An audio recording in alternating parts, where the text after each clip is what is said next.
এই প্রথমবারের মতো আপনারা শুনতে যাচ্ছেন audio book Bangla by Fahim এবং তাশফিক অডিও বুকের যৌথ আয়োজনে এক অন্যরকম অডিও স্টোরি। আপনাদের সাথে আছি আমি জন ওয়াটসন বেকার স্ট্রিট থেকে এবং শোনাচ্ছি শার্লক হোমসের এক অন্যরকম কেসের কাহিনী, দ্য ডান্সিং ম্যান।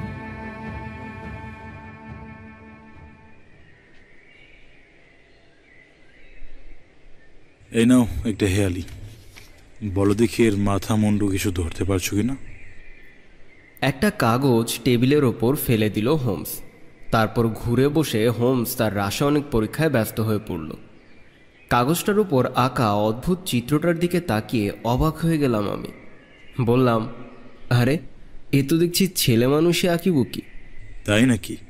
তাছাড়া আর কি শুনি? মিস্টার হিল্টন কিউবিটও তো সেটাই জানতে চান। তাছাড়া আর কি? মিস্টার হিল্টন কিউবিট কে? মিস্টার হিল্টন কিউবিট নরফোকের রেডলিং থর্প ম্যানারে থাকেন। ঘণ্টা বাজার শব্দ শুনছি ওটসন, ভদ্রলোক বোধ হয় চলে এলেন। সিঁড়িতে পায়ের শব্দ শুনলাম। পর মুহূর্তেই ঘরে ঢুকলেন লম্বা চওড়া এক ভদ্রলোক। হ্যান্ডশেক করে বসতে যাচ্ছেন এমন সময় তার চোখে পড়ল টেবিলের ওপর রাখা সেই অদ্ভুত ছবি আঁকা কাগজের টুকরোটাতে। উৎসুক কণ্ঠে জিজ্ঞাসা করলেন মিস্টার কিউবিট, কি বুঝলেন মিস্টার হোমস? এরকম অদ্ভুত আর পিঠ ঘুটে ধাঁধা আর দুটো দেখেননি, তাই না? বিদঘুটে তো বটেই, কিন্তু এই জিনিসটা নিয়ে আপনি এত চিন্তিত হয়ে পড়েছেন কেন সেটাই তো বুঝতে পারছি না। আমি চিন্তিত হচ্ছি না মিস্টার হোমস, হয়েছে আমার স্ত্রী খুব ভয় পেয়েছে বেচারি, মুখে কোনো কথাই নেই। তাই ভাবলাম এটার একটা শেষ না দেখা পর্যন্ত আমি ছাড়ছি না। সূর্যের আলোর সামনে কাগজটা তুলে ধরল হোমস। নোটবই থেকে ছেঁড়া একটা পাতা, মূর্তিগুলো পেন্সিলে আঁকা। কিছুক্ষণ পরীক্ষা করল, তারপর সযত্নে কাগজটা ভাঁজ করে নিজের পকেট বইয়ের মধ্যে রাখল হোমস। মোটাসোটা গাট্টা গোট্টা হাত দুটো কচলাতে কচলাতে নার্ভাসভাবে মিস্টার কিউবিট বললেন, দেখুন, আমি আবার গুছিয়ে কথা বলতে পারি না, কাজেই বুঝতে অসুবিধে হলে জিজ্ঞেস করে নেবেন। গত বছরে আমার বিয়ের সময় থেকেই শুরু করছি। তার আগে একটা কথা বলে রাখি, আমি ধনী না হলেও আমার পূর্বপুরুষেরা প্রায় 25 বছর ধরে বাস করছেন রেডলিং থর্পে। নরফোকে আমার বংশের নাম জানে না এমন কেউ নেই। গত বছর জুবিলি উপলক্ষে লন্ডনে এসেছিলাম। আমাদের গ্রামের যাজক পার্কার রাসেল স্কোয়ারের একটা বোর্ডিং হাউসে উঠেছিল, তাই আমিও উঠলাম সেখানে। একটি আমেরিকান মেয়ে থাকতেন বোর্ডিং হাউসে। মেয়েটি খুবই সুন্দরী, নাম প্যাট্রিক এলসি। ক্রমেই আমাদের মেলামেশা বন্ধুত্বের পর্যায়ে পৌঁছায়। আমার 1 মাসের মেয়াদ ফুরোবার আগেই গভীরভাবে ভালোবেসে ফেললাম তাকে। রেজিস্ট্রি অফিসে বিনা ধুমধামেই শেষ হলো আমাদের বিয়ে। 2 দিন পর নরফোকে ফিরে এলাম। তাকে নিয়ে শুরু হলো রীতিমতো আমাদের বিবাহিত জীবন। ভাবছেন কি পাগলামি! আমার মতো বংশমর্যাদা সম্পন্ন এক পুরুষের পক্ষে পাত্রীর অতীত বা সামাজিক প্রতিষ্ঠা সম্বন্ধে কোনো রকম খবর না নিয়েই দুম করে বিয়ে সেরে ফেলা সত্যিই আশ্চর্যের ব্যাপার। কিন্তু আপনি যদি তাকে দেখতেন মিস্টার হোমস, আর 2 দিন মেলামেশা করতেন, তাহলেই বুঝতেন যে আমি কেন কিছু না জেনে কিছু না ভেবে সারা জীবনের সঙ্গী করে নিলাম তাকে। এ সম্বন্ধে এলসিও কোনো লুকোছাপা করেনি। আমার সঙ্গে কোনো রকম ছলাকলা করা তো দূরে থাক, সরল মনেই বলেছে তার কথা। সুতরাং সব জেনে আমি ইচ্ছে করলে বিয়ে না করেও পারতাম। বিয়ের ঠিক আগের দিন এলসি আমায় বলল সে অতীতে কতগুলো অত্যন্ত বাজে ব্যাপারে জড়িয়ে পড়েছিল। সে অতীতের সব বেদনাদায়ক স্মৃতি ভুলে আমার সঙ্গে থাকতে চাইছে এবং সে সম্বন্ধে এলসি কোনোদিনও কোনো কথা আমাকে বলবে না। আমাকে কথা দিতে হবে বিয়ের আগে পর্যন্ত তার জীবনে যা যা ঘটেছে সে সম্বন্ধে কোনো রকম কৌতূহল প্রকাশ করব না।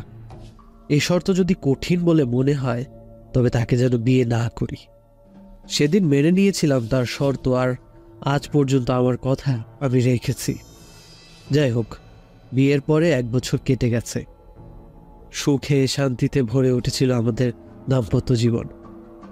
কিন্তু মাসখানেক আগে, জুন মাসের শেষের দিকে, প্রথমবার আমার চোখে পড়ল অশান্তির সূচনা। আমেরিকা থেকে একটা চিঠি এসে পৌঁছল আমার স্ত্রীর নামে। আমেরিকান ডাক টিকিটগুলো চোখে পড়ছিল আমার। চিঠি পেয়েই ফ্যাকাশে হয়ে গেল এলসির মুখ। পড়া শেষ হতেই চিঠিখানা সে ছুঁড়ে ফেলে দিল আগুনের চুল্লিতে। এ সম্বন্ধে আর কোনো উচ্চবাচ্য করল না এলসি, আমিও না। কথা যখন দিয়েছি তখন আর নড়চড় হবে না। কিন্তু লক্ষ্য করলাম সেই দিন থেকেই পুরো 1 ঘন্টাও সহজভাবে কাটাতে পারেনি সে। সবসময় তার চোখে মুখে দেখেছি আতঙ্কের ছায়া। সে আতঙ্ক কিসের তা বুঝিনি, শুধু এইটুকু বুঝেছি যেন দূর দূর বুকে সে অপেক্ষা করছে কিছু যা একসময় এক বিভীষিকার রূপ নেবে। কিসের জন্য এ ভয় তা আমি জানি না। মনে হয় আমাকে বিশ্বাস করে যদি সে সব খুলে বলতো তাহলে ভালো হতো। তার সবচেয়ে কাছের মানুষ হিসেবে নিশ্চয়ই তার এই অশান্তি আমি ঘুচিয়ে দিতে পারতাম। কিন্তু সে নিজে থেকে না বললে শর্ত অনুযায়ী আমিও কিছু জিজ্ঞেস করতে পারি না। মিস্টার হোমস, এলসির সততায় আমার কোনো সন্দেহ নেই। অতীতে যাই ঘটুক না কেন, আমার দৃঢ় বিশ্বাস সেজন্য তাকে দায়ী করা চলবে না। নরফোকের সামান্য লোক আমি, কিন্তু বংশমর্যাদার দিক দিয়ে আমাকে টেক্কা দেওয়ার মতো মানুষ সারা ইংল্যান্ডেই আর দুটি নেই। এলসি তা ভালো করেই জানে, এবং সব জেনে তবেই বিয়ে করেছে। এ বংশের কলঙ্ক দাগ লাগে এমন কিছুই যে সে করবে না তা আমি জানি। এবার বলছি আমার কাহিনীর সবচেয়ে অদ্ভুত এবং গোলমেলে অংশটা। সপ্তাহখানিক আগে, গত সপ্তাহের মঙ্গলবার, একটা জানালার চৌকাঠে আশ্চর্য কতগুলো মূর্তি দেখলাম। খড়ি দিয়ে আঁকা মূর্তিগুলো। ভাবলাম আস্তাবলের ছোকরাটার কাজ, কিন্তু সে ছোকরা দিব্যি কেটে বলল যে এরকম বদখেয়াল কোনোদিনই তার মাথায় আসেনি, এই কাজ সে করেনি। যেই করুক, মূর্তিগুলো যে রাতে আঁকা হয়েছিল তা বুঝলাম। জল দিয়ে দাগগুলো মুছে ফেলার পরে স্ত্রীর কাছে গল্প করতে গিয়ে অবাক হয়ে গেলাম এই সামান্য ব্যাপারে তার বিরাট পরিবর্তন দেখে। দারুণ সিরিয়াস হয়ে গিয়ে বারবার মিনতি করতে করতে এলসি আমাকে বলল এ ধরনের মূর্তি চোখে পড়লে তাকে যেন অবশ্যই দেখাই। এরপর সপ্তাহখানিকের মধ্যে আর কিছুই চোখে পড়ল না। তারপরেই গতকাল সকালে বাগানে সূর্যঘড়ির ওপরে পড়ে থাকতে দেখলাম এই কাগজটাকে। এলসিকে দেখাতেই জ্ঞান হারিয়ে সে লুটিয়ে পড়ল মেঝের ওপর। তারপর থেকেই যেন তাকে হতে পেয়েছে। চেতনা আছে কি নেই সেটাই বোঝা মুশকিল। সব সময় ঘোর লাগা মানুষের মতো ঘুরে বেড়াচ্ছে। ঠিক তখনই মরিয়া হয়ে চিঠি লিখে কাগজটা পাঠিয়ে দিলাম আপনার কাছে মিস্টার হোমস। এই জিনিস নিয়ে পুলিশের কাছে যাওয়া মানে তাদের হাসির খোরাক জুগানো, কিন্তু আপনার কাছে আমি নির্ভয়ে আসতে পারি। মিস্টার হোমস, আমার বংশমর্যাদা থাকতে পারে, কিন্তু সে অনুপাতে টাকা নেই। তবে আমার এলসির জীবনে সত্যিই যদি কোনো বিপদের সম্ভাবনা নিয়ে আসে এই মূর্তিগুলো, তাহলে আমার সব টাকা পয়সা দিয়ে বিপদমুক্ত করার জন্য আমি প্রস্তুত। তন্ময় হয়ে শুনছিল হোমস। কথা শেষ হলো বেশ কিছুক্ষণ চিন্তিত মুখে বসে রইল সে। তারপর বলল, মিস্টার কিউবিট, এইরকম পরিস্থিতিতে আপনার কি মনে হয় না স্ত্রীর কাছে সরাসরি সব কথা জিজ্ঞেস করা উচিত? তাকে বুঝিয়ে বলুন আপনি তার বিপদে পাশে থাকতে চাচ্ছেন। মিস্টার হোমস, প্রতিজ্ঞা তো প্রতিজ্ঞায়। এলসির যদি ইচ্ছে হয় তবে সে নিজে থেকেই বলবে, আর না বললে আমি নিজে থেকে কোনো গোপন কথা জানতে চাইব না। তবে আপনার কাছে আসা আমার নিজস্ব সিদ্ধান্ত, তাতে তার কথার তো আর খেলাপ হচ্ছে না। বেশ, তাহলে আমার আন্তরিক সাহায্য পাবেন আপনি। তবে প্রথমে একটি প্রশ্ন, আপনার বাড়ির আশেপাশে কোনো আগন্তুককে ঘোরাফেরা করতে কেউ দেখেছেন কি? না। জায়গাটা নিশ্চয়ই খুব নিরিবিলি। নতুন মুখ দেখলে অবশ্যই চোখে পড়তো, তাই নয় কি? বাড়ির একেবারে কাছাকাছি নয়, কিন্তু একটু দূরেই কয়েকটা সরাই আছে। বহিরাগতদের থাকার ব্যবস্থাও সেখানে রেখেছে আমাদের স্থানীয় চাষিরা। ছবি অক্ষরগুলোকে একেবারে হেসে উড়িয়ে দেওয়া যায় না মিস্টার কিউবিট। প্রত্যেকটা নাচনের মূর্তির একটা না একটা মানে আছে। যদি এলোপাথারি খেয়াল মাফিক আঁকিবুকি হয় তাহলে অবশ্যই প্রহেলিকার জট ছাড়ানোর ক্ষমতা আমাদের নেই। আর যদি নিয়ম মাফিক হয় তাহলে আপনি নিশ্চিন্ত থাকুন, এ ব্যাপারে শেষ না দেখে আমরা ছাড়ছি না। কিন্তু আপনার আনা নমুনাটা এতই অস্পষ্ট যে এ থেকে বিশেষ কিছু আলো পাচ্ছি না। তাছাড়া আপনার কাহিনী শুনেও তেমন কোনো ইঙ্গিত পেলাম না। কাজেই নরফোকে ফিরে যান মিস্টার কিউবিট। কড়া নজর রাখুন চারদিকে। নতুন কোনো নাচ নেওয়ার ছবি দেখলেই হুবহু কপি পাঠিয়ে দিন আমাকে। জানালার চৌকোটে খড়ি দিয়ে আঁকা যে মূর্তিগুলো দেখেছিলেন তার কপি না পাওয়ার জন্য আমার কি যে আফসোস হচ্ছে তা আমি বলে বোঝাতে পারবো না আপনাকে। তন্ন তন্ন করে খুঁজে দেখবেন বাড়ির কাছাকাছি অঞ্চলে কোনো আগন্তুকের আগমন ঘটেছে কিনা। টাটকা কোনো প্রমাণ পেলে বিনা দ্বিধায় চলে আসুন আমার কাছে। এছাড়া আপাতত আপনাকে আমার আর কিছু বলার নেই। পরিস্থিতি যদি গুরুতর হয়ে ওঠে তাহলে আমাকে আপনার নরফোকের বাড়িতেই দেখতে পাবেন।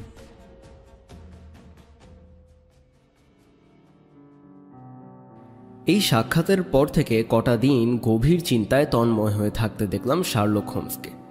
মাঝে মাঝে পকেট বই থেকে ছবি আঁকা কাগজের টুকরোটা বার করে এক দৃষ্টে অনেকক্ষণ ধরে নিরীক্ষ করতে দেখলাম আশ্চর্য নাচুনে মূর্তিগুলোকে। কিন্তু এ প্রসঙ্গে একটা কথাও শুনলাম না তার মুখে।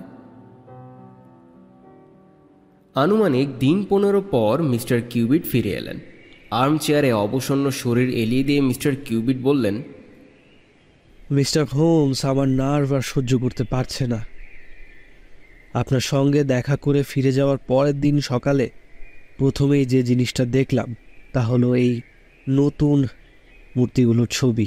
এই দেখুন, টুল হাউসের কালো কাঠের দরজায় খড়ি দিয়ে আঁকা ছিল মূর্তিগুলো। টুল হাউসটা লনের পাশেই, সামনের জানালা থেকে পরিষ্কার দেখা যায় হাউসটা। যাই হোক, অবিকল এক কপি তুলে এনেছি। এই হচ্ছে সেই ছবিগুলো। এক্সেলেন্ট। তারপর কপি করে এই মূর্তিগুলোর ছবি আমি এখান থেকে মুছে ফেললাম, কিন্তু ঠিক 2 দিন পরেই সকালে আবার উঠে দেখলাম নতুন একদল নাচিয়েদের মূর্তির ছবি। এই দেখুন তার কপি। হাত ঘষতে ঘষতে নিঃশব্দে হাসতে থাকলো হোমস। মাল মশলাগুলো বেশ ঝটপট পাওয়া যাচ্ছে দেখছি। 3 দিন পরে সূর্যঘড়ির ওপর নুড়ি চাপা দেওয়া আরেক সারি কাগজে আঁকা মূর্তিদের ছবি পাওয়া গেছে। এই সেই কাগজ। দেখতেই পাচ্ছেন নাচের ঢংগুলো ঠিক আগের মতোই। এরপর ঠিক করলাম ওত পেতে বসে থাকতে হবে। রিভলভার নিয়ে বসলাম স্টাডিতে। এখান থেকে লন আর বাগানটা পুরোপুরি দেখা যায়। রাত প্রায় 2টোর সময় জানালার সামনে চুপচাপ বসে আছি। বাইরে চাঁদের আলো ছাড়া সব অন্ধকার। ঠিক এমন সময়ে পেছনে পায়ের শব্দ শুনে তাকিয়ে দেখি ড্রেসিং গ্রাউন্ড পরে আমার স্ত্রী। শোয়ার ঘরে ফিরে আসার জন্য আকুতি মিনতি করতে লাগল এলসি। আমি খোলাখুলি বললাম যে হতভাগা আমাদের সঙ্গে এই জাতীয় বাদরামো করছে তাকে একবার দেখা দরকার। এলসি আমায় বলল, নিছক রসিকতা ছাড়া যেহেতু এটা কিছুই নয়, তাই আমার এই বিষয়ে মাথা ঘামানো দরকার নেই। আরও বলল, সত্যিই যদি ছবিগুলো আমাকে বিরক্ত করে তাহলে আমরা কয়েকদিন কোথাও যেন বেরিয়ে আসি। তবে আমি রাজি হইনি। কোথাকার এক ফাজিলের জন্য নিজের ঘরবাড়ি ছেড়ে পালাবো? লোকে দেখলে টিটকিরি দেবে মিস্টার হোমস। এটা আমি কোনোদিনও করতে পারি না। এমন সময় একটা আশ্চর্যকর জিনিস লক্ষ্য করলাম। নিমিষে রক্তহীন সাদা হয়ে গেল এলসির মুখ। শক্ত মুঠিতে আমার কাঁধ চেপে ধরে বিস্ফারিত চোখে সে তাকিয়েছিল বাইরে। টুল হাউসের ছায়ায় কি যেন একটা নড়তে দেখলাম। গড়ি মারা কালো একটা মূর্তি হামাগুড়ি দিয়ে কোণা থেকে বেরিয়ে এসে হাঁটু পেতে বসলো দরজার সামনে। পিস্তল বার করে ছুটে বেরোতে যাচ্ছি, কিন্তু বাধা পেলাম স্ত্রীর কাছে। প্রাণপণ শক্তিতে আমাকে জাপটে ধরে রাখলো এলসি। ঠেলে বেরোবার চেষ্টা করলাম, কিন্তু মরিয়া হয়ে আমাকে জাপটে ধরে রইল। অনেক কষ্টে ছাড় পাওয়ার পর দরজা খুলে টুল হাউসে পৌঁছে আর দেখতে পেলাম না কৃষ্ণবর্ণসী প্রাণীটাকে। উদাও হওয়ার আগে সে তার চিহ্ন রেখে গিয়েছিল দরজার উপর। আগের দুবারের মতোই দেখলাম বিভিন্ন ঢঙে নাচতে নাচতে এগিয়ে চলা একদল মূর্তির ছবি আঁকা। তখনই কাগজে হুবহু কপি করে নিলাম ছবিটা। চারদিকে দৌড়াদৌড়ি করেও রাস্কেলটাকে আর খুঁজে পেলাম না। কিন্তু আশ্চর্যের বিষয় এই যে লোকটা পালায়নি, কোথাও না কোথাও ঘাপটি মেরেছিল। কেননা পরের দিন সকালে কালো কাঠের দরজার উপর দেখলাম আরও কয়েকটা নতুন মূর্তি আঁকা হয়েছে, গত রাত্রে দেখা সেই মূর্তিগুলোর নিচে। নতুন মূর্তিগুলোও কপি করেছেন? হ্যাঁ, যদিও মাত্র কয়েকটি মূর্তি, তবুও কপি করতে ভুলি নেই। এই দেখুন। আবার একটা কাগজ বার করলেন মিস্টার কিউবিট। হোমসের চোখ দেখে মনে হলো ভেতরে ভেতরে দারুণ উত্তেজিত হয়ে উঠেছে সে। কাগজটা নামিয়ে রেখে বলল, এই মূর্তিগুলো প্রথম সারির মূর্তিগুলোর অংশ হিসাবে আঁকা হয়েছিল না একেবারে আলাদাভাবে দেখানো হয়েছিল, তা লক্ষ্য করেছিলেন কি? দরজার অন্য পাল্লায় ছিল ছবিগুলো। এক্সিলেন্ট, এতক্ষণে দারুণ একটা পয়েন্ট পাওয়া গেল। শুনে আমার আশা যাচ্ছে মিস্টার কিউবিট। তারপর থামবেন না, আপনার রীতিমতো ইন্টারেস্টিং রিপোর্টের বাকিটুকু পড়ে ফেলুন।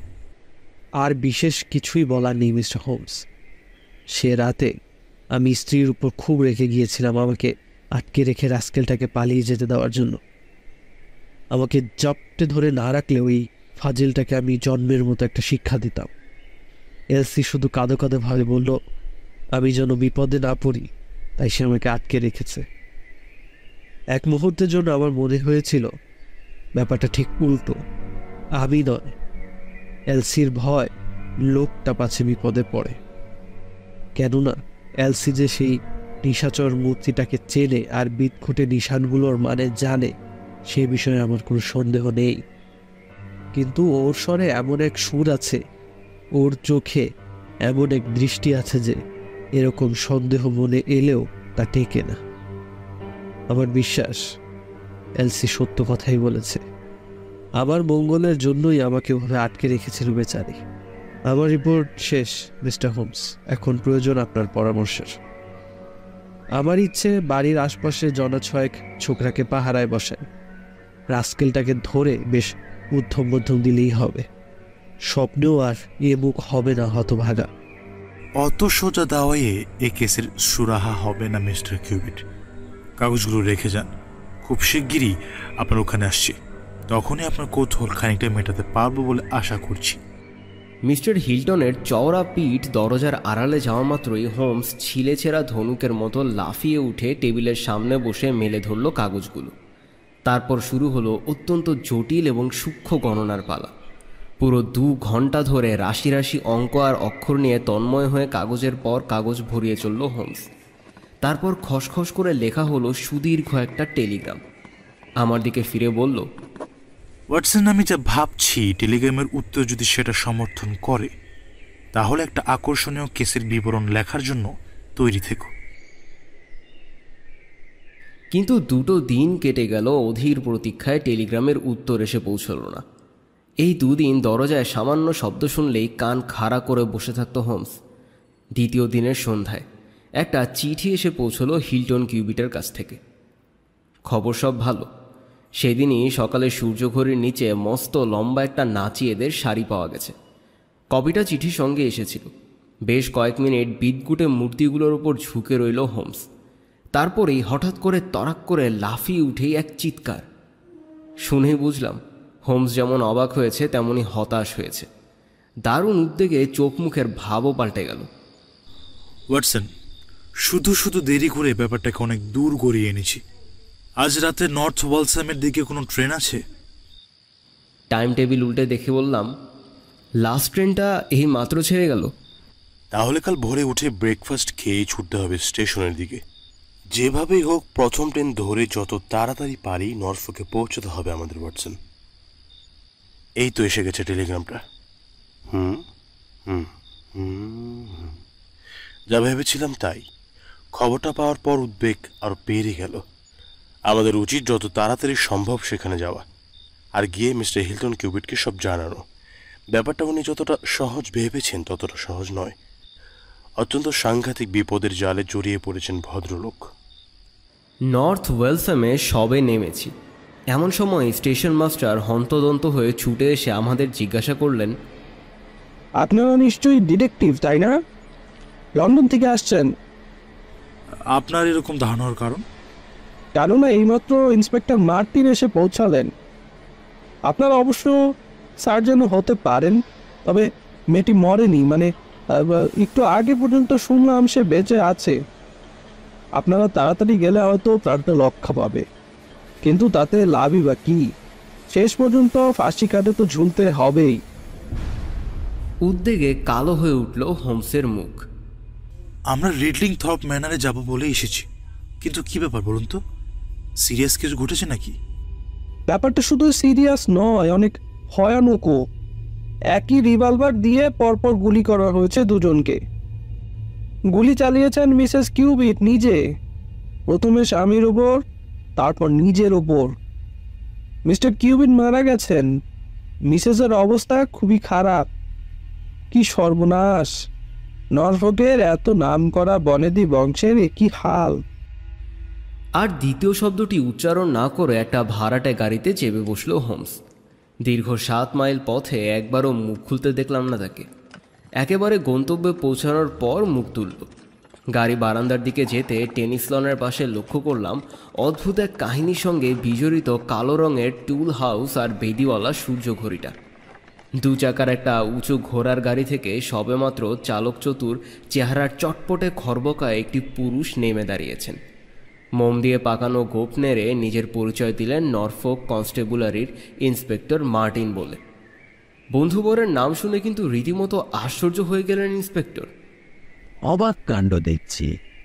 খুনটা হয়েছে রাত প্রায় 3টের সময়ে, কিন্তু লন্ডনে বসে এত তাড়াতাড়ি খবর পেয়ে আমার সঙ্গে সঙ্গে এসে পৌঁছলেন কেমন করে তা বুঝলাম না তো মিস্টার হোমস। আমি আগে থেকে অনুমান করেছিলাম খুন যখন যা হয় একটা কিছু হবে, এবং তা রোধ করতেই আমার নরফোকে আসা, কিন্তু দেরি করে ফেললাম।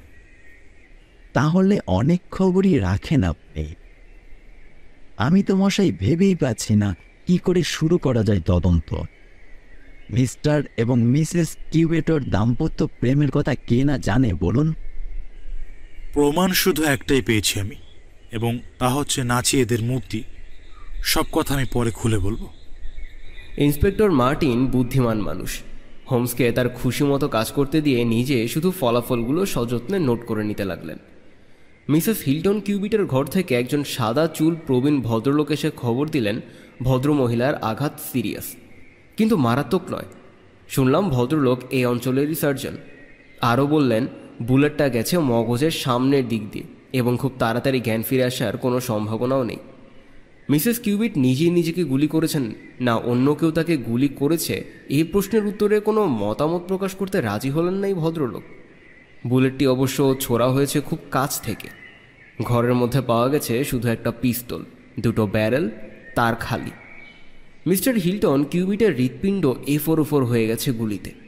এমনও হতে পারে যে আগে মিস্টার কিউবিট মিসেসকে গুলি করার পর আত্মহত্যা করেছেন, অথবা মিসেস কিউবিট স্বামীকে খুন করার পর আত্মহত্যা করার চেষ্টা করেছেন। রিভলভারটা দুজনের মাঝখানেই মেঝের ওপর পড়ে থাকতে দেখা গেছে, তাই সন্দেহ দুজনের ওপরই পড়েছে। আপনি অত্যন্ত বিচক্ষণ মানুষ ডক্টর। আপনাকে খবর পাঠিয়েছিল কে? স্যান্ডার্স, এবারের গৃহকর্মী সে। সেই কি সবাইকে ডেকে তোলে? হ্যাঁ, সে আর বাড়ির রাঁধুনি মিসেস কিন। কোথায় তারা? খুব সম্ভবত রান্নাঘরে। তাহলে এখনই তাদের ডেকে আনা যাক। আদ্যপান্ত ব্যাপারটা ওদের মুখেই শুনতে চাই আমি। জেরার উত্তরে দুজন স্ত্রীলোকই একই কথা বলে গেল গড়গড় করে। ফায়ারিংয়ের দারুণ শব্দে একই সাথে ঘুম ভেঙে যায় দুজনের, এবং 1 মিনিট যেতে না যেতেই শোনা যায় আর একবার গুলি ছোড়ার আওয়াজ। পাশাপাশি ঘরে ঘুমোয় দুজন, তাই ঘুম ভাঙতেই আগে মিসেস কিং ছুটে যায় সন্ডার্সের ঘরে। তারপর দুজন মিলে দূর দূর করে নিচে নেমে এসে দেখে দুহাট করে খোলা স্টাডির দরজা, আর টেবিলের ওপর জ্বলছে একটা মোমবাতি। ঘরের মাঝখানে মুখ থুবড়ে পড়েছিলেন মিস্টার কিউবিট। খুব সম্ভবত ততক্ষণে মারা গিয়েছেন। জানালার সামনের দেয়ালে মাথা হেলিয়ে হামাগুড়ি দিচ্ছিলেন মিসেস কিউবিট। বীভৎসভাবে জখম হয়েছিলেন তিনি, কেননা মুখের একটা পাশ রক্তে একেবারে ভেসে গিয়েছিল। জোরে জোরে শ্বাস নিচ্ছিলেন উনি, কিন্তু কথা বলার ক্ষমতা তার ছিল না। জানালার ছিটকিনি তোলা ছিল ভেতর থেকে। এই বিষয়ে দুজনেই একদম নিশ্চিত। দেরি না করে তক্ষুনি দুজনে ডাক্তার আর কনস্টেবলকে ডাকতে লোক পাঠায়। তারপর সহিশ আর আস্তাবলের ছোকরাটাকে ডেকে এনে ধরাধরি করে মিসেস কিউবিটকে তুলে নিয়ে যায় তার শোবার ঘরে। সাধারণ পোশাক পরেছিলেন মিসেস কিউবিট, কিন্তু মিস্টার কিউবিট রাত্রিবাসের ওপর ড্রেসিং গাউন চাপিয়ে নিয়েছিলেন। স্টাডির আর কোনো কিছুতেই হাত দেওয়া হয়নি। যতদূর তারা জানে, স্বামী স্ত্রীতে কোনোদিন ঝগড়া করতে দেখা যায়নি। দুজনেই দুজনকে গভীরভাবে ভালোবাসতেন এবং বাস্তবিক বড়ই সুখী দম্পতি ছিলেন। চাকর-বাকরদের জেরা করার ফলে প্রধান পয়েন্ট পাওয়া গেল এই কটাই। ইন্সপেক্টর মার্টিনের প্রশ্নের উত্তরে জানা গেল প্রত্যেকটা দরজা ভেতর থেকে বন্ধ থাকায় কারো পক্ষেই বাড়ি থেকে সরে পড়া সম্ভব নয়। হোমসের প্রশ্নের জবাবে স্যান্ডার্স জানালো, ফায়ারিংয়ের শব্দ শুনে ওপরের তলার ঘর থেকে ছুটে বেরিয়ে আসবা মাত্র বারুদের বিশ্রী গন্ধ ভেসে আসে দুজনেরই নাকি। শুনে হোমস ইন্সপেক্টর মার্টিনকে বলল, এই পয়েন্টটা একটু ভালো করে ভেবে দেখবেন ইন্সপেক্টর। আচ্ছা, এবার তো মনে হয় অনায়াসে আমরা ঘরটাকে পরীক্ষা করে দেখতে পারি। স্টাডি রুমটা বিশেষ বড় নয়। 3 দিকে সাজানো বই আর বাগানের দিকে মুখ করা জানালার সামনে লেখার টেবিল। ঘরের মাঝেই লম্বা হয়ে পড়েছিল হতভাগ্য মিস্টার কিউবিটের বিশাল দেহ। প্রথমে আমরা ঝুঁকে পড়লাম তার উপর। জামাকাপড় দেখে মনে হলো ঘুম ভাঙতেই খুব চটপট বেরিয়ে পড়তে হয়েছে তাকে। গুলিটা ছোড়া হয়েছে সামনের দিক থেকে এবং হৃৎপিণ্ড এফোর ওফোর করেও তখনও দেহের মধ্যে থেকে গেছে বুলেটটা। মৃত্যু খুবই আকস্মিক এবং যন্ত্রণাবিহীন। হাতে অথবা ড্রেসিং গাউনে বারুদের কোনো দাগ দেখা গেল না। ডাক্তার বললেন, মিসেস কিউবিটের মুখে বারুদের চিহ্ন পাওয়া গেছে, কিন্তু তার দুটি হাতই একদম পরিষ্কার। হাতে বারুদের দাগ নেই, অর্থাৎ কোনো গোলমালও নেই। হাতে বারুদ থাকলেই কিন্তু যত গোলমেলের সব সম্ভাবনার কথা এসে পড়ে। হাতে কোনো দাগ না ফেলে এমন ফায়ার করা সম্ভব শুধুমাত্র যদি খারাপভাবে লাগানো কার্তুজ থেকে পেছন দিকে বারুদ ছিটকে না যায়। তাহলে ইন্সপেক্টর, এবার মিস্টার কিউবিটের লাশ শোনার ব্যবস্থা করা যেতে পারে। ভালো কথা ডক্টর, মিসেস কিউবিটের দেহ থেকে বুলেটটা বার করেছেন নাকি? বুলেট বার করতে গেলে এখন বড় রকমের অপারেশন দরকার, কিন্তু রিভলভারে কিন্তু এখনও 4টি কার্তুজ রয়েছে দেখছি। যেহেতু ছোড়া হয়েছে 2টো এবং হতাহতের সংখ্যাও 2 জন, তাই সেই রকমই মনে হচ্ছে। তবে জানালার ধারে যে বুলেটটা লেগেছিল, আমার তো মনে হয় তার হিসাবটাও আপনি দিয়ে দিতে পারবেন। বলেই হঠাৎ সবাইকে চমকে দিয়ে ঘুরে দাঁড়ালো হোমস। দীর্ঘ শীর্ণ আঙুল তুলে দেখালো জানালার পাল্লায় নিচের দিক থেকে ইঞ্চিখানেক ওপরে একটা পরিষ্কার ফুটো। মাই গড, এই জিনিস আপনার চোখে পড়লো কি করে? কেননা আমি এই ঘরে ঢুকে এমন কিছু একটারই খোঁজ করছিলাম। ওয়ান্ডারফুল, আপনার অনুমান নির্ভুল মিস্টার হোমস। 2বার নয়, ফায়ার করা হয়েছে মোট 3বার, এবং 2 জন নয়, সব শুদ্ধ 3 জন হাজির ছিল খুনের দৃশ্যে। কিন্তু কে সেই তৃতীয় ব্যক্তিটি? আর দরজা জানালা বন্ধ বাড়ির ভেতর থেকে উধাও হলোই বা কি করে? সেই সমস্যা এবার আমাদের সমাধান করতে হবে। ইন্সপেক্টর মার্টিন, আপনাকে একটা পয়েন্ট বিশেষ করে স্মরণ রাখতে বলেছিলাম, আশা করি তা ভুলে যাননি। কোন পয়েন্ট স্যার? ওই যে চাকর বাকরদের জবানবন্দিতে শুনলেন না, ওপরতলার ঘর থেকে বেরোনো মাত্র বারুদের গন্ধ তাদের নাকে ভেসে আসে। হ্যাঁ হ্যাঁ হ্যাঁ, কিন্তু বিনা দ্বিধায় স্বীকার করছি, এই পয়েন্ট মনে রেখে আমার লাভটা কি তা আমি একেবারেই বুঝতে পারছি না। আশা করি এবার পারবেন। ওপরতলায় বারুদের গন্ধ পাওয়ার অর্থ শুধু একটাই, গুলি ছোড়ার সময় ঘরের দরজা জানলা দুটোই খোলা ছিল। তা না হলে পোড়া বারুদের গন্ধ এত তাড়াতাড়ি বাড়ির মধ্যে ঢুকে যেতে পারত না। দমকা হাওয়ার ঝাপটা থাকায় ধোঁয়া একেবারে উপরতলা পর্যন্ত উঠে গেছে। অবশ্য খুব অল্পক্ষণের জন্যই খোলা ছিল দরজা জানলা দুটো। অল্প সময় খোলা ছিল এমনটা মনে করার কারণ? তা না হলে মোমবাতি নিভে যেত। অবিশ্বাস্য, অবিশ্বাস্য আপনার প্রতিভা। খুনের সময় জানলা খোলা ছিল, এই বিষয়ে নিশ্চিন্ত হওয়ার পর ভাবলাম তাহলে নিশ্চয়ই কোনো তৃতীয় ব্যক্তি হাজির ছিল সে সময়। খোলা জানলার বাইরে দাঁড়িয়ে গুলি চালিয়েছে সেই, কিন্তু ঘরের ভেতর থেকে তার উপর গুলি চালালে জানালার পাল্লায় লাগার সম্ভাবনা ছিল। তাই খুঁজছিলাম যদি কোনো ফুটো টুটো পাই, এবং দেখতেই তো পাচ্ছেন আমার খোঁজা বৃথা যায়নি। এই সেই বুলেটের দাগ। কিন্তু জানালাটা ভিতর থেকে বন্ধই বা হলো কি করে? গুলি ছোড়াছুরির সঙ্গে সঙ্গে ছুটে এসে জানালা বন্ধ করে দেওয়াই তো মিসেস কিউবিটের পক্ষে স্বাভাবিক, তাই নয় কি? আরে এ কি দেখছি? জিনিসটা একটা লেডিস হ্যান্ডব্যাগ। কুমিরের চামড়ার ওপর রূপোর কারুকার্য করা রুচি সুন্দর ছোট্ট ব্যাগটা পড়েছিল স্টাডির টেবিলের ওপর। হোমস ব্যাগটা উপর করে ধরল টেবিলের ওপর। রবার ব্যান্ড লাগানো 20টা 50 পাউন্ডের ব্যাংক অফ ইংল্যান্ডের নোট ছাড়া আর কিছুই পাওয়া গেল না ভেতর থেকে। নোট সমেত ব্যাগটা ইন্সপেক্টরের হাতে তুলে দিয়ে হোমস বলল, জিনিসটা সাবধানে রেখে দিন, মোকদ্দমা চলার সময় কাজে আসবে।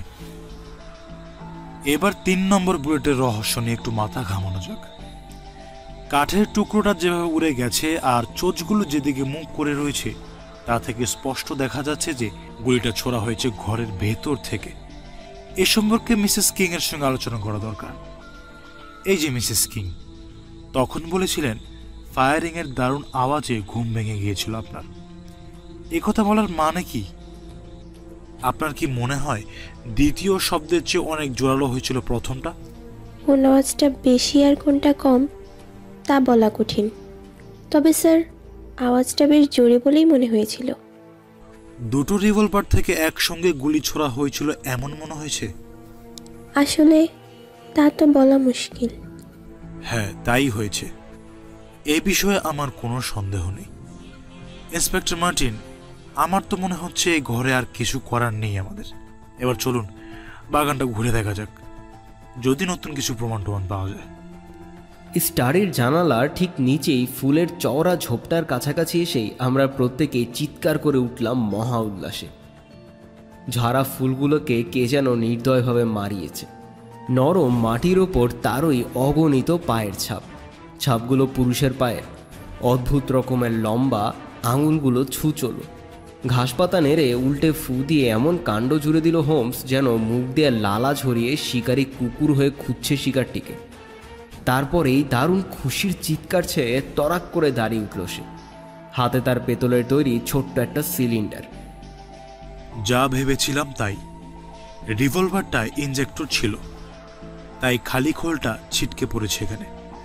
ইন্সপেক্টর মার্টিন, এই হলো আপনার 3 নাম্বার কার্তুজ এবং আমার কেসও প্রায় সম্পূর্ণ। হোমসের তদন্তধারার দ্রুত কর্তৃত্বময় অথচ নির্ভুল কার্যপরম্পরা দেখে রীতিমতো তাজ্জব বনে গিয়েছিল বেচারা ইন্সপেক্টর মার্টিন। প্রথম 2-একটা কথা বলে নিজেকে জাহির করার চেষ্টা করেছিলেন, কিন্তু এখন এমনই অভিভূত হয়ে পড়লেন যে অযথা কথা না বলে হোমসের প্রতিটি নির্দেশ অক্ষরে অক্ষরে পালন করাই বোধহয় বুদ্ধিমত্তার লক্ষণ বলে মনে করলেন তিনি। জিজ্ঞেস করলেন, আপনার কাকে সন্দেহ হয়? সে প্রসঙ্গে পরে আসছি। প্রথম থেকে তো কেসটার অনেক পয়েন্ট অপরিষ্কার থেকে গেছে আপনার কাছে। এটাও না হয় থাকুক, পরে একসাথে সবকিছু খোলসা করা যাবে। কি বলেন? আমি শুধু খুনিটাকে পেলেই হলো। মিছিমিছি সাসপেন্স তৈরি করার কোনো ইচ্ছে আমার নেই ইন্সপেক্টর মার্টিন, কিন্তু এই মুহূর্তে লম্বা চওড়া জটিল বক্তৃতা দিয়ে রহস্য কি করে সমাধান করলাম তা বলবার সময়ও নেই। এ ব্যাপারে সবকটি গুটি আমার হাতে। এখন যদি মিসেস কিউবিটের জ্ঞান নাও ফিরে আসে, তাহলেও জানবেন গত রাতে এই বাড়িতে যেসব কাণ্ড ঘটেছে এবং তার প্রতিটি আপনাদের শোনাবার মতো ক্ষমতা আমার আছে। আমার লক্ষ্য শুধু একটি, এবং তা হচ্ছে যে কোনো উপায়ে অপরাধীর সমুচিত শাস্তি ব্যবস্থা করা। প্রথমে আমি জানতে চাই এই অঞ্চলে এলরিজি নামে কোনো সরাইখানা আছে কিনা। চাকর বাকরেরা সবাই এক বাক্যে জানালো যে এ নামের কোনো সরাইখানার ধারে কাছে কোথাও আছে বলে তাদের জানা নেই। তবে আস্তাবলের ছোকরাটা একটু কিন্তু করে বলল সরাইখানা নেই বটে, তবে এলরিজি নামে এক চাষি মাইল কয়েক দূরে ইস্ট রাস্টনের দিকে থাকে। খামার বাড়িটা খুব নিরালা নাকি? জি সাহেব, খুব নিরালা। এ বাড়িতে রাত্রে যেসব কাণ্ড কারখানা ঘটেছে নিশ্চয়ই সেসব খবর এখনো পর্যন্ত ওদের কানে পৌঁছয়নি। খুব সম্ভবত না। কিছুক্ষণ মাথা নিচু করে চিন্তা করল হোমস। তারপর ঠোঁটের কোণে ফুটে উঠল এক বিচিত্র হাসি। চটপট একটা ঘোড়ার জিন চাপে তৈরি হয় না। একটা চিঠি দিচ্ছি, এক্ষুনি দিয়ে এসো এলরিজির খামার বাড়িতে। পকেট থেকে নাচিয়েদের ছবি আঁকা কাগজের টুকরোগুলো বার করল হোমস। তারপর স্টাডির টেবিলে বসে কাগজগুলো সামনে মেলে ধরে বেশ কিছুক্ষণ ব্যস্ত হয়ে রইল। ইতিমধ্যে ছোকরাটা তৈরি হয়ে আসতে ছোট্ট একটা চিরকুট তার হাতে দিয়ে কড়া নির্দেশ দিয়ে দিল হোমস। ওপরে যার নাম লেখা শুধু তারই হাতে চিরকুট দেবে এবং কোনো কথা না বাড়িয়ে সোজা ফিরে আসবে এখানে। হোমসের হাতের লেখা পরিষ্কার পরিচ্ছন্ন মুক্তোর মতো গোটা গোটা, কিন্তু চিরকুটের ওপর দেখলাম আঁকা বাঁকা হোঁচট খাওয়া কায়দায় লেখা মিস্টার অ্যাবি স্ল্যানে, এলরিজের খামার বাড়ি, ইস্ট নরফোক।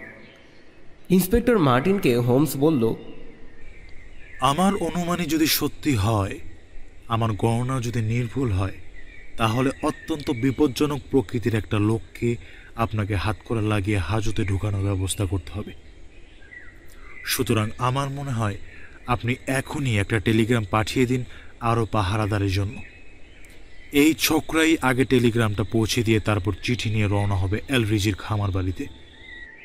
ওয়াটসন, বিকেলের দিকে লন্ডনে কোনো ট্রেন থাকলে আমরা তাতেই ফিরে যাব, কেননা এখানকার ঝামেলা তো প্রায় চুকে গেল। তাছাড়া আমাকে আবার একটা ইন্টারেস্টিং কেমিক্যাল অ্যানালাইসিস আজকেই শেষ করতে হবে।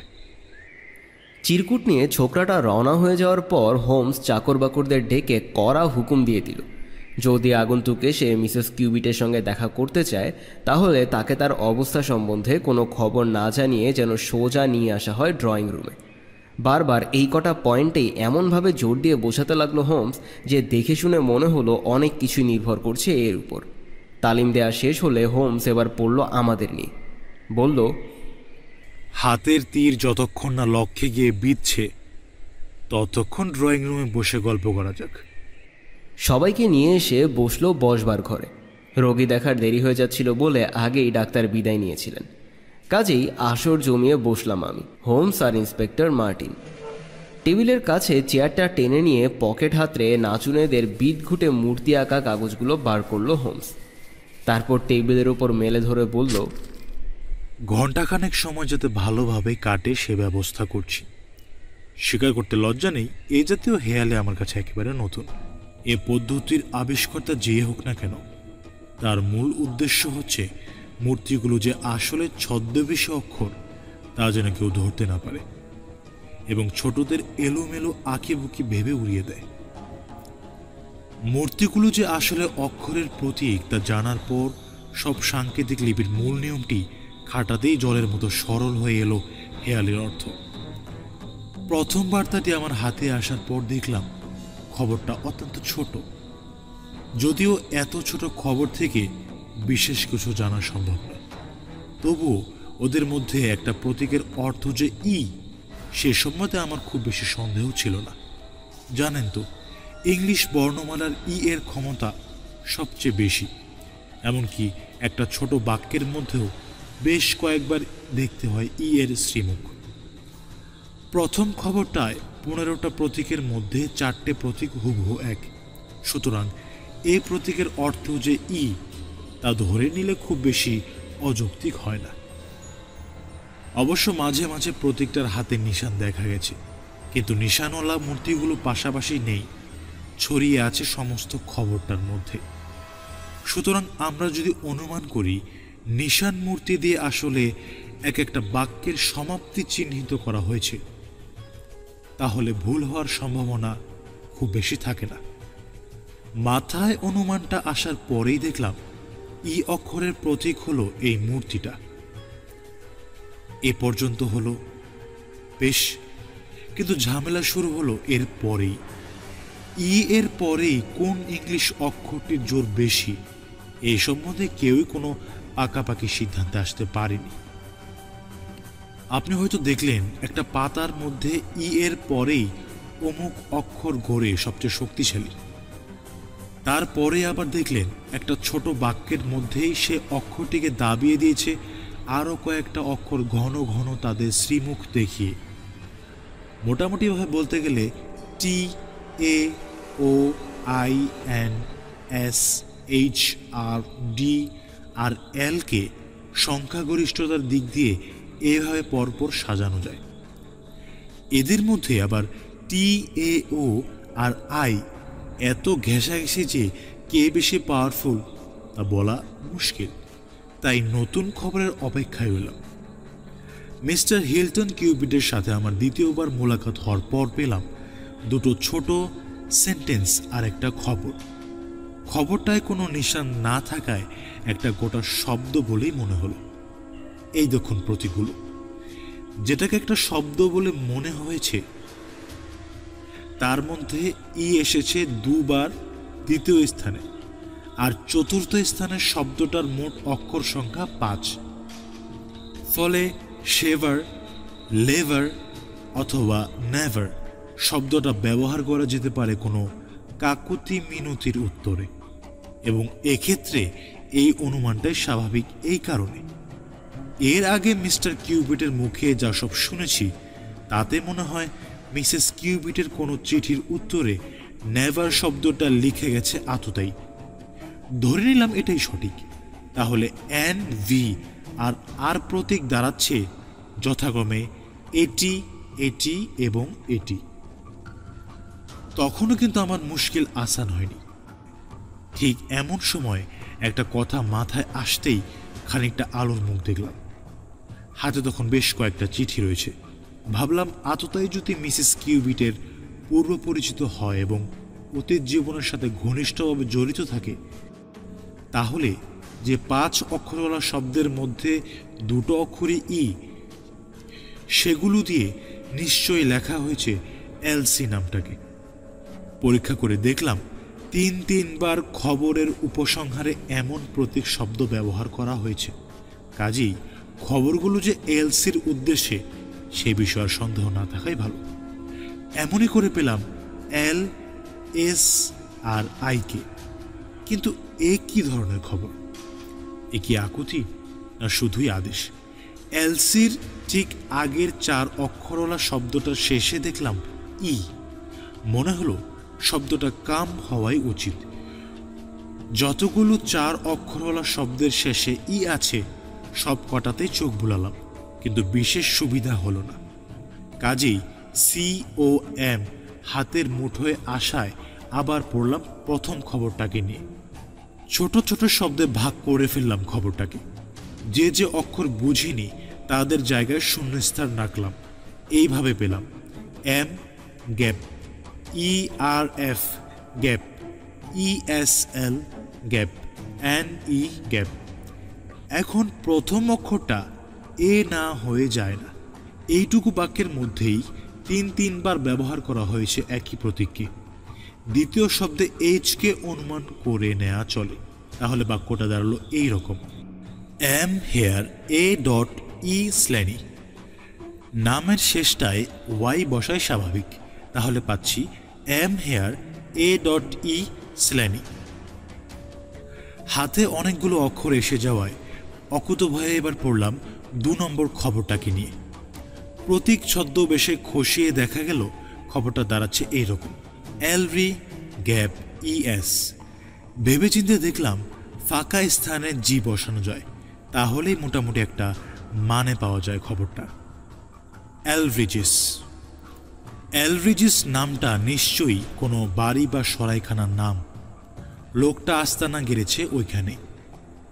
প্রায় নিঃশ্বাস বন্ধ করে শুনছিলাম বন্ধুবর হোমসের হেয়ালি উদ্ধারের তাক লাগানো গল্প।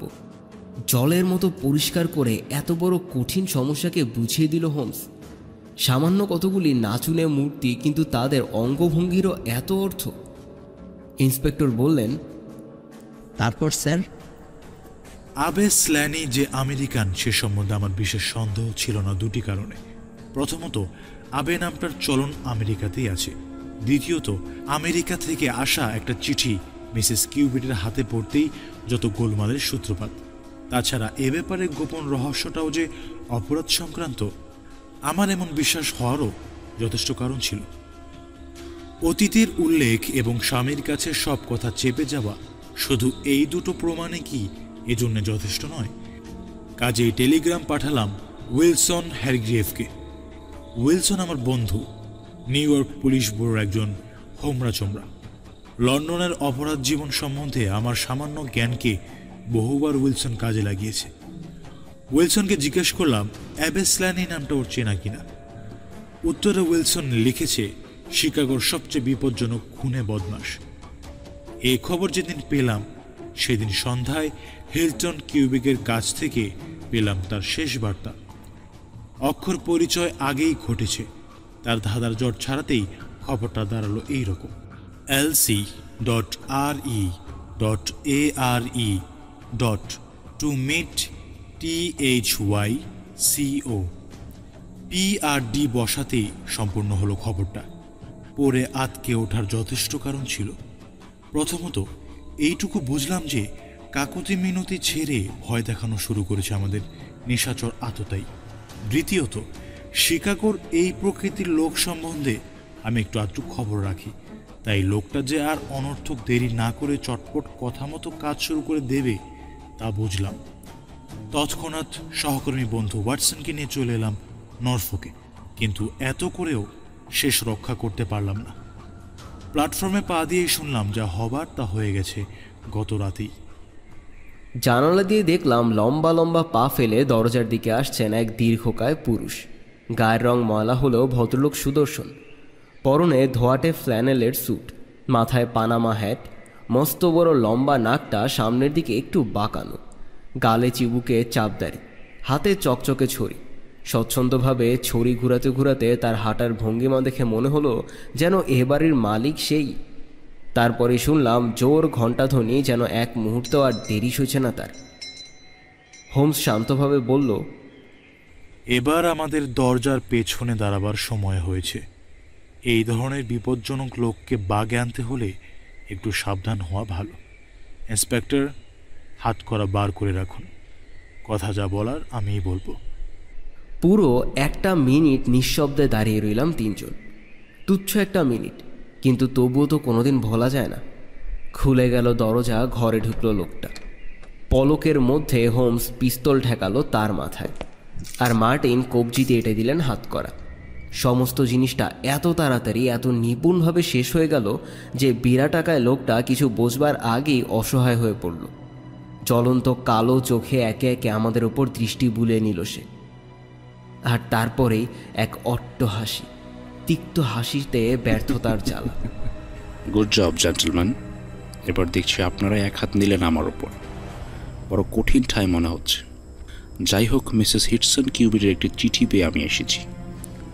উনি বাড়ি নেই এ কথা যেন আবার বলে বসবেন না। ফাটটা যে তারই পাতা এ খবরও নিশ্চয়ই শুনতে হবে না আপনাদের কাছে। মিসেস হিলটন কিউবিট মারাত্মকভাবে জখম হয়েছেন, বাঁচার কোনো সম্ভাবনা নেই। ভাঙা গলায় বিকট চিৎকার করে উঠল লোকটা। সমস্ত বাড়ি গম গম করে উঠল সে চিৎকারে।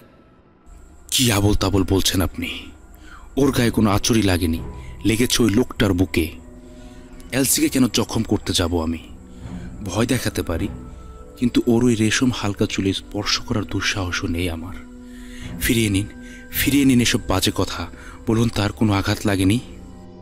মৃত স্বামীর পাশে অত্যন্ত মারাত্মকভাবে আহত অবস্থায় দেখা গেছে মিসেস কিউবিটকে। ঘুমিয়ে উঠে হাত করা লাগানো দু হাতে মুখ ঢেকে সেটির ওপর এলিয়ে পড়ল সে। পুরো 5 মিনিট সব চুপ।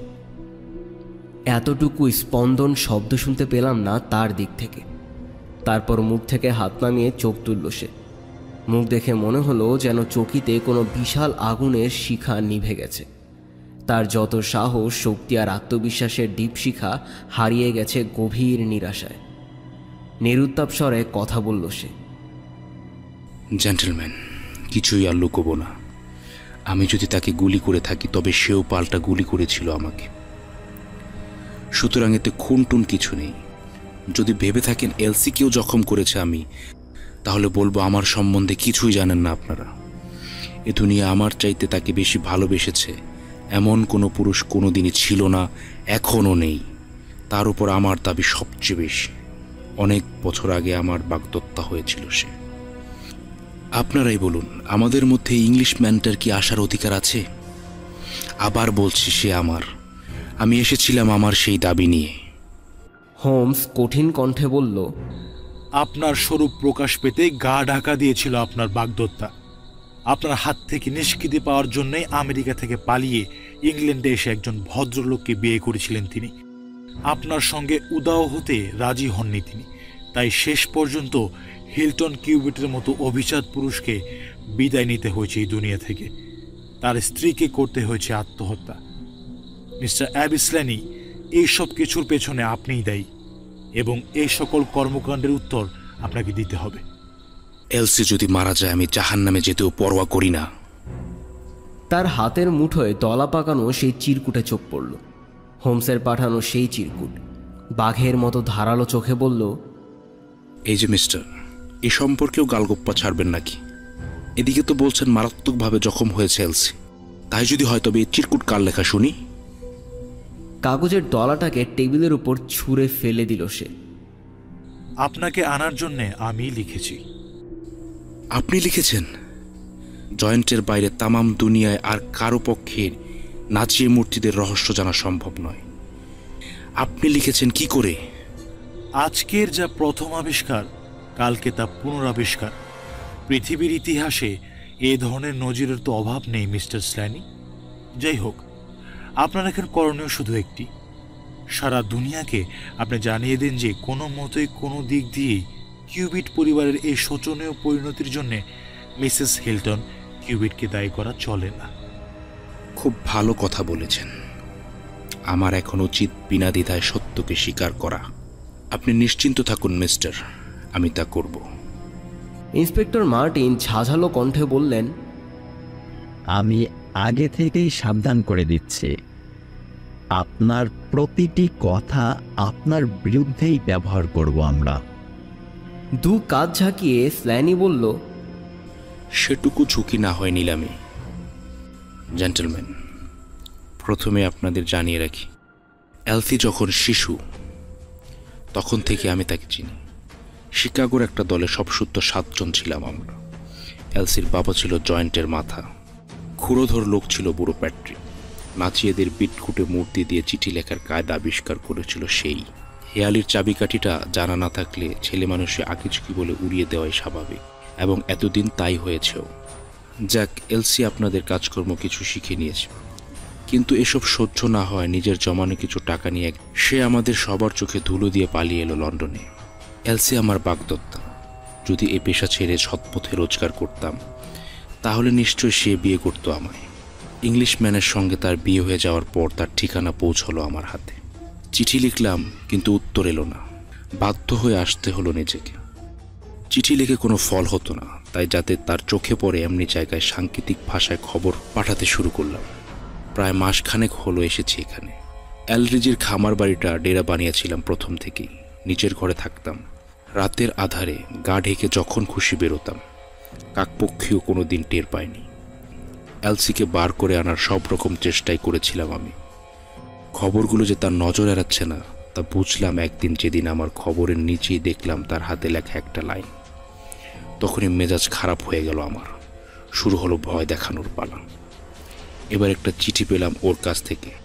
চিঠিতে এলসি কাকুতি মিনতি করে তার আশা ছেড়ে আমায় চলে যেতে বলেছে, কেননা স্বামীর মান সম্মানের হানিকর এমন কোনো কেলেঙ্কারি ঘটলে লজ্জায় দুঃখে আত্মঘাতী হতে হবে তাকে। আরও লিখল, স্বামী ঘুমিয়ে পড়লে রাত 3টের সময় জানলার কাছে এসে আমার সঙ্গে দেখা করবে সে, কিন্তু শর্ত রইল তারপর আর অশান্তি না করে দেশ ছেড়ে চলে যাব আমি, অনেক টাকা নিয়ে।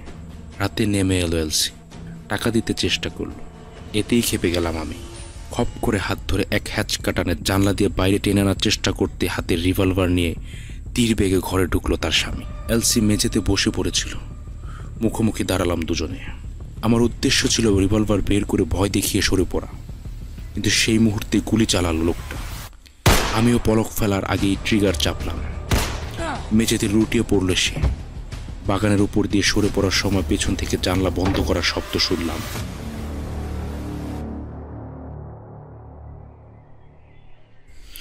ঈশ্বরের নামে শপথ করছি জেন্টলম্যান, যা বললাম তার প্রত্যেকটি অক্ষর সত্য। ছোকরাটা হাতে চিরকুটটা পাওয়ার আগ পর্যন্ত কিছুই শুনিনি আমি। খুশিতে টকমক করে এসেছিলাম এলসির সাথে দেখা করতে, কিন্তু বদলে পেলাম আপনাদের আর একজোড়া হাত করা। জানালায় দাঁড়িয়ে দেখলাম পুলিশের গাড়িটাকে। বিরাটাকার কয়েদি সহ ধীরে ধীরে চোখের আড়ালে উধাও হয়ে যেতে। তারপর ফিরে দাঁড়াতেই চোখে পড়ল টেবিলে রাখা দুমড়ানো মুচকারানো চিরকুটটাকে। সামান্য এই কাগজটা দিয়ে হোমস অত বড় দুর্ধর্ষ লোকটাকে তুলিয়ে এনেছে নিজের খপ্পরে। মুচকে হেসে হোমস বলল, দেখো হে ওয়াটসন, লেখাটার অর্থ বের করতে পারো কি না?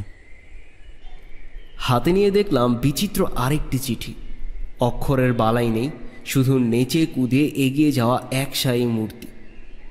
হোমস বলল, এইমাত্র যে পদ্ধতি বোঝালাম তাই দিয়ে চিঠিটার সাদা অর্থ দাঁড়ায় এই যে, এখনই চলে এসো। আমি জানতাম এ আমন্ত্রণ এড়ানোর সাধ্য তার নেই, কেননা এই সাংকেতিক লিপি যে মিসেস কিউবিট ছাড়া আর কারো কাছ থেকে আসতে পারে তা সে কল্পনাও আনতে পারবে না। এতদিন ধরে যে নাচিয়েদের ছবি অশুভ বার্তায় বহন করে এনেছে, নতুন অপরাধ সৃষ্টি করেছে, নির্মম পরিণতির সূচনা করেছে, এই প্রথম সেই নাচিয়েদের শুভ কাজে লাগালাম আমি।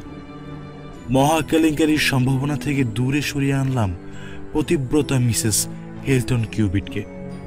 আমি তোমায় কথা দিয়েছিলাম ওয়াটসন, নতুন লেখার চাঞ্চল্যকর উপকরণ দেব, সেই প্রতিশ্রুতিই রইল। কি বলো?